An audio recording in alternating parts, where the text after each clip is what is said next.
Opportunities of a lifetime do not look like opportunities of a lifetime. As a matter of fact, most of the time, opportunities of a lifetime look like regular opportunities.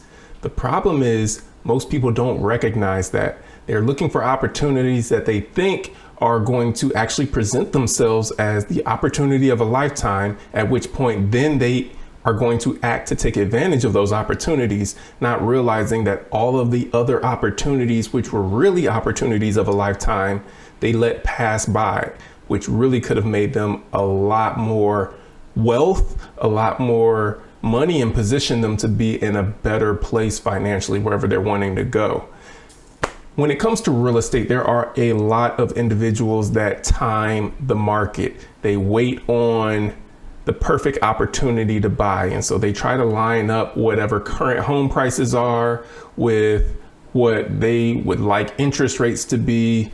And that also has to obviously line up with what their bank account is doing and what their income situation looks like at any given time. And they try to line all these things up to say, okay, I'm gonna time it out and this is gonna be the perfect time to buy when home prices are just right, or when the right deal comes along. And that's when I'm gonna pull the trigger and buy the house.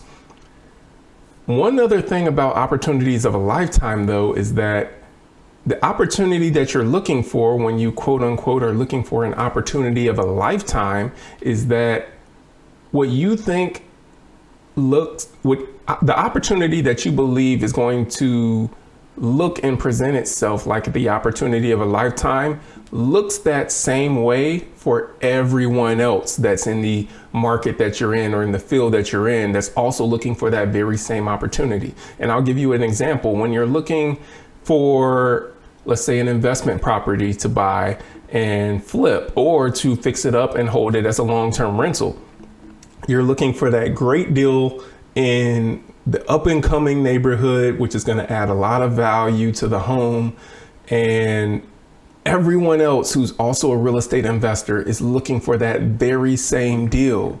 And so when that deal pops up, you see this as it's the opportunity of a lifetime. So you hop on that deal and put in an offer along with 50 other real estate investors who also saw that deal pop up and said, you know what, this is the opportunity of a lifetime. So now you're outbidding each other, and what was a home that was listed at a great price is now listed, or rather you're going to have to pay well above market value in order to get that property, because it's not really the opportunity of a lifetime anymore.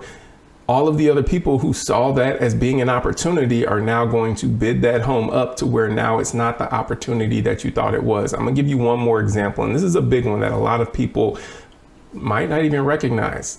The pandemic brought along the lowest interest rates that we've seen in the history of interest rates. We had people getting 2% and 3% interest rates to purchase a home. The Federal Reserve rate was basically nothing. And so with that, people saw this as the opportunity of a lifetime to purchase a home. And so people were flooding the market.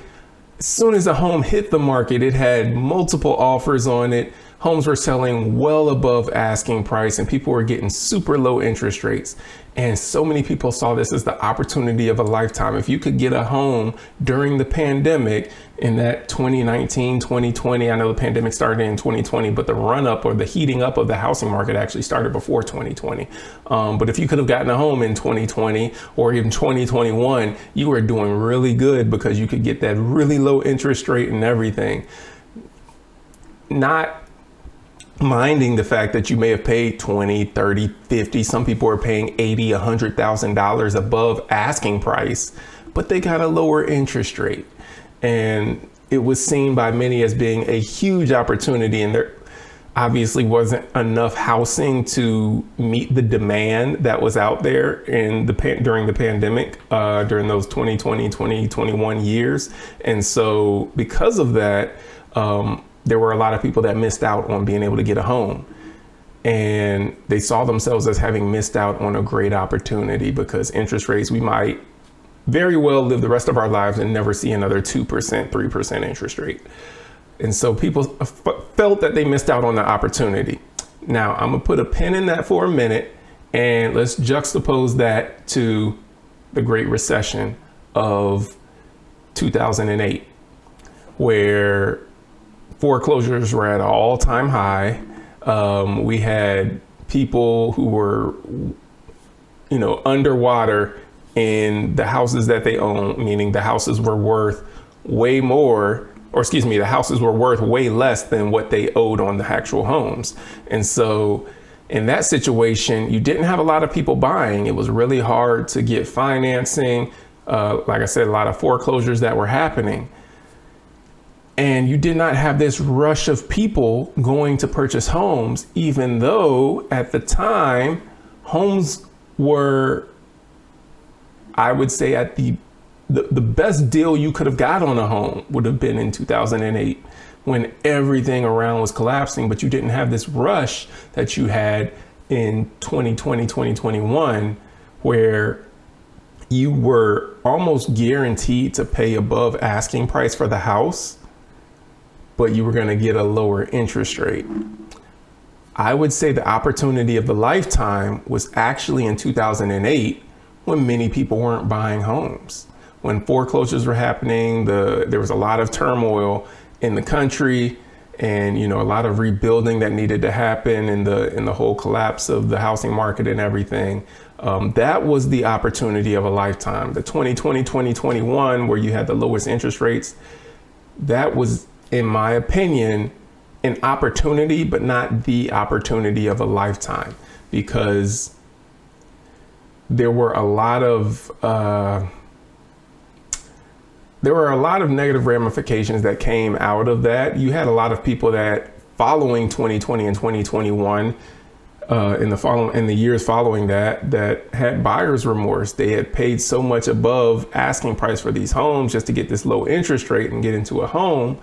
And then now they've got this home that they're like, man, I paid so much for the house, but the run up is over with now. And, home prices aren't still spiking up anymore.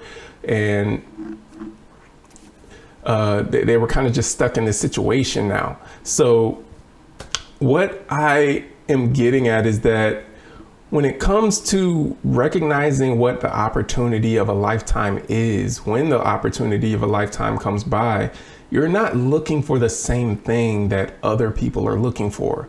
You're not looking for what you believe to be the needle in the haystack deal that is going to bring about, a fortune if you're a real estate investor, or going to bring about, your dream home, whatever it might be that you're looking to purchase.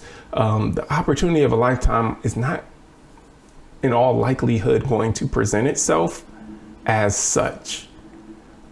I'll give you one more example. I purchased my first home about a decade ago, and I still own that home today.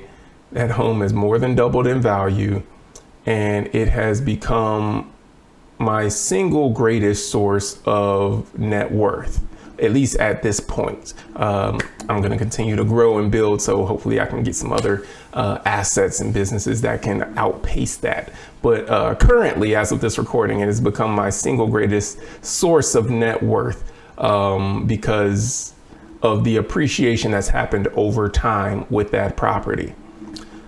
When I purchased that property, there was no thought in my mind that this is the opportunity of a lifetime. I'm gonna get this property in 8 years from now, 10 years from now. This home is gonna double in price. It's gonna more than double in price. It's going to hugely impact my net worth, put me on another plateau from where I'm at right now. No, when I was purchasing that home, I was just trying to find a home that would suit the needs of me and my wife, and one that I thought, if I wanted to keep this home later after I moved from here, because I was in the military at the time. So I was like, I'm not going to be here forever. I'm going to get restationed somewhere else. And so when I move from here, I want to have the option to possibly rent this home out. So I'm just looking at things like that. But nothing about me purchasing that first home seemed like an opportunity of a lifetime. It all just seemed like a regular course of business transaction, essentially purchasing a home. However, in the lifetime of the opportunity that I took advantage of is when it started to reveal itself as, This was a huge opportunity of a lifetime that I was able to take advantage of, even though at the time when I took advantage of the opportunity, it did not appear as such.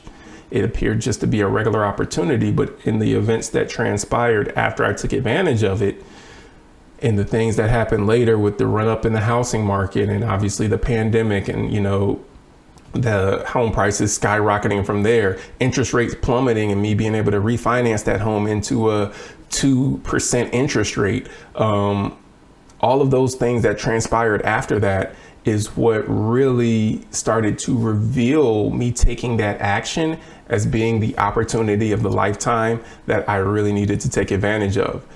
It's my belief that if that opportunity had presented itself as the opportunity of a lifetime, I would not have been the only one to recognize that. There would have been other people who are also in the real estate market, because when I bought that first home, there was another offer on the table to purchase that home as well.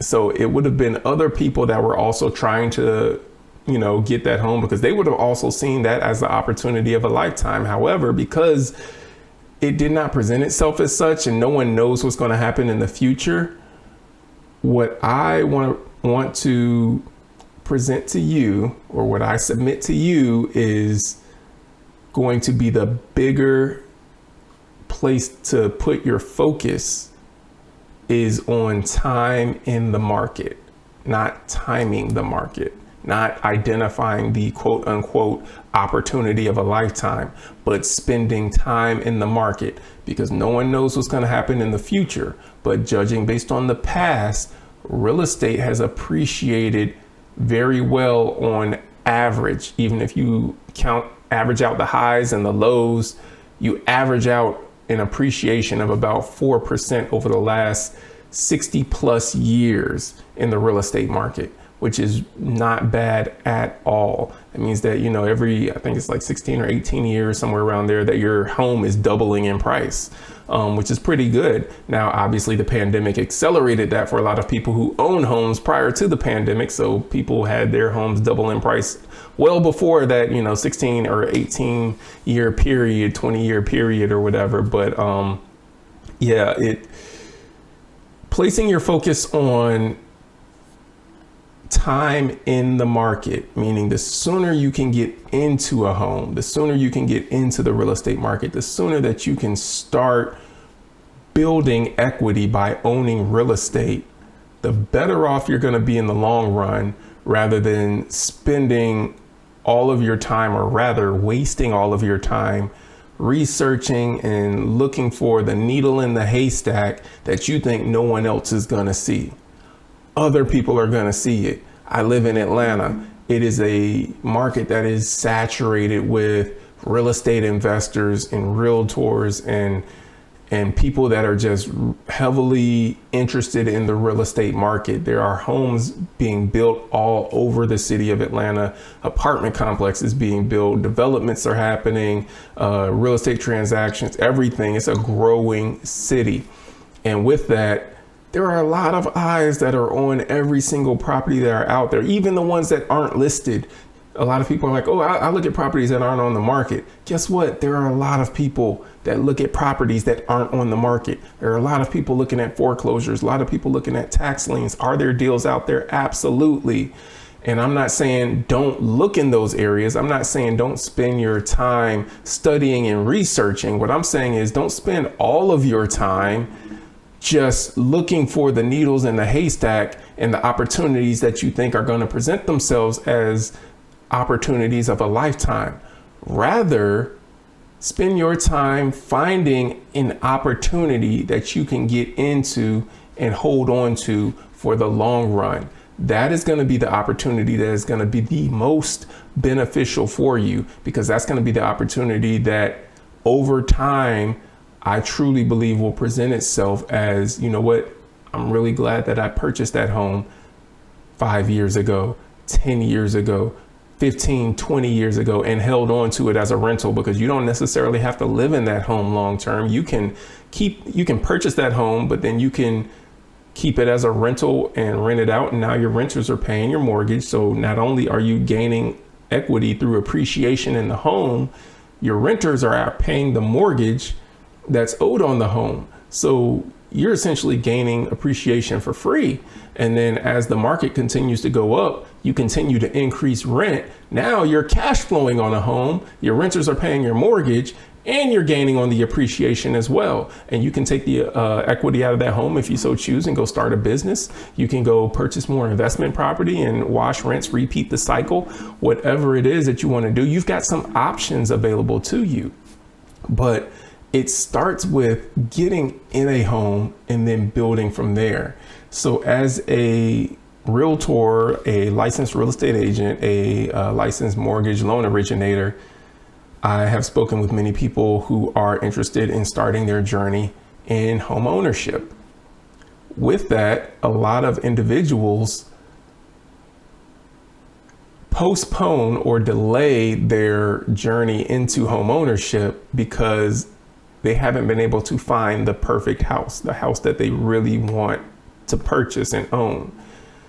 And I try to explain to so many people that home ownership is a journey, it's not a destination.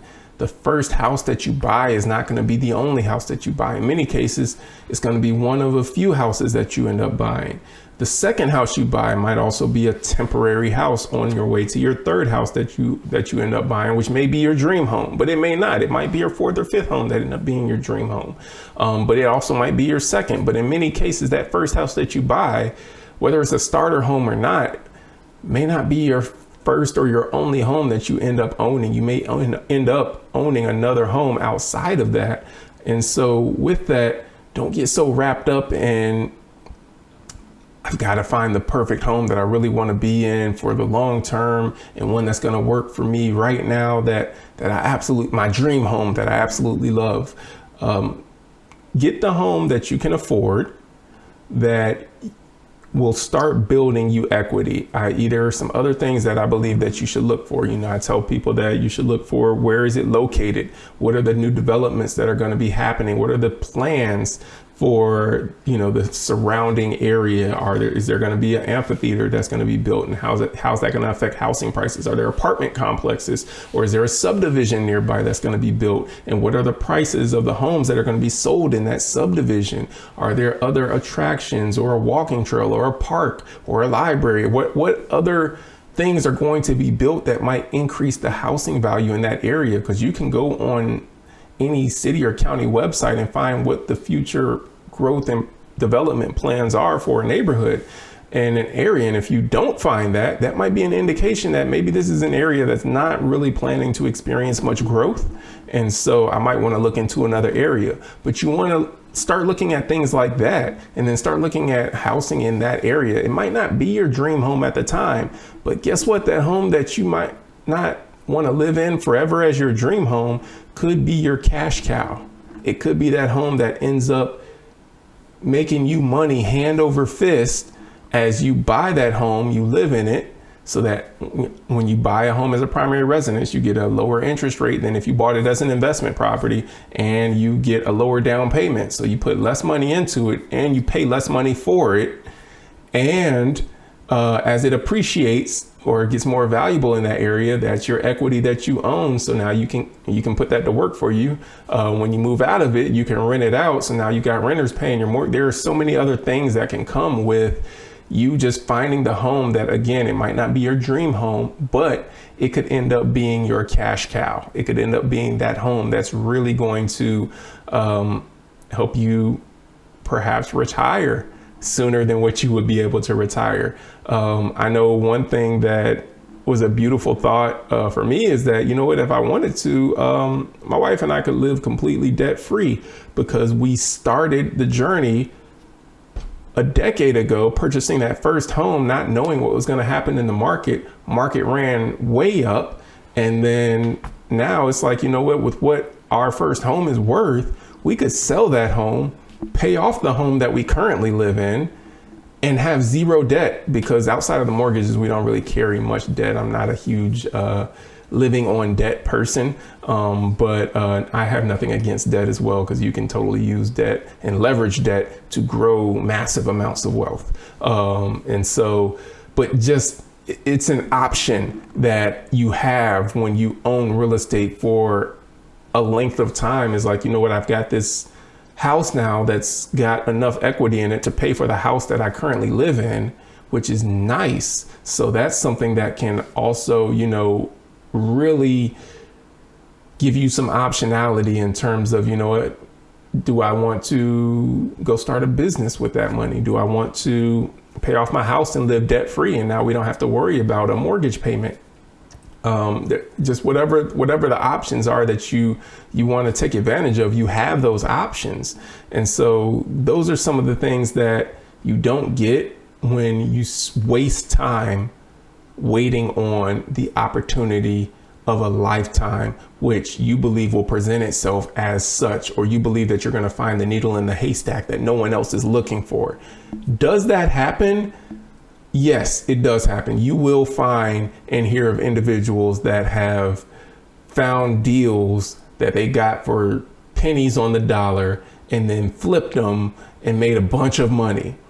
Is that the norm for most investors? No, it's not. It is more common, and you have a greater chance at landing upon the opportunity of a lifetime by taking advantage of an opportunity and keeping that opportunity and nurturing that opportunity for a lifetime. That's how you end up with the opportunity of a lifetime. It's not by finding an opportunity that presents itself as the opportunity of a lifetime. It's by taking advantage of an opportunity and nurturing and growing that opportunity over a lifetime to where now you have the opportunity of a lifetime. It did not seem as such when you took advantage of that opportunity, but now that you've had time go by with you growing and nurturing that opportunity, you're in this place now where you're much wealthier, you're much smarter, you're much wiser, you've grown a lot, and that opportunity has allowed you to expand beyond where you would have been able to go if you had not taken advantage of the opportunities that presented themselves because you were waiting on the opportunity of a lifetime that you thought was going to, be your big break. And so that's what I wanted to share with you is really taking advantage of the opportunities that are in front of you. And this does not just have to speak to real estate. It can speak to business. It can speak to relationships. It can speak to health. It can speak to a lot of different things. But you have opportunities in front of you right now. And you don't realize that they're opportunities of a lifetime because they don't look like what you think an opportunity of a lifetime should look like. And so by taking advantage of the opportunities in front of you and keeping those opportunities for the lifetime of the opportunity, that's when you realize after time has gone on that, you know what? I had an opportunity of a lifetime and I took advantage of it. I purchased a home, and a decade later, that home is hugely valuable now in an area that I would not even be able to afford to purchase in right now. But I own a home in that area because I took advantage of an opportunity when I had the opportunity to take advantage of it. And so that's what I wanted to share with you. Thank you for taking the time to tune in. Join me on Tuesdays, Home Finance Hacks. I'll put a brief plug in. There are some finance and mortgage tips and tricks that I'm sharing on Tuesdays at 7 p.m. on YouTube. So go to the YouTube channel, Frederick M Official. That's M as in Mike, Frederick M Official. And that's on YouTube. So at Frederick M Official, you can see the YouTube channel there. And you can also watch me live on Tuesdays as I deliver and share mortgage financing tips and home finance hacks is what it's called, to help you save hundreds and thousands when it comes to purchasing a home. This past Tuesday, I was actually talking about how you could save over $300 on your mortgage payment simply by shifting a few things around with your interest rate. And I showed you also how you could get that money without it actually having to come out of your pocket. So that was pretty neat as well. And so I'll start slow rolling these out and dropping them on YouTube so that you can go back and watch the replays. But if you want to see them without having to wait, a couple weeks for the actual replay to come out, tune in on Tuesdays, because it's going to be really good information that is really going to help grow and expand you onto a whole nother level as well. So that's what I have for you. Thank you for taking the time to tune in. Take care. Be blessed. We'll see you in the next episode.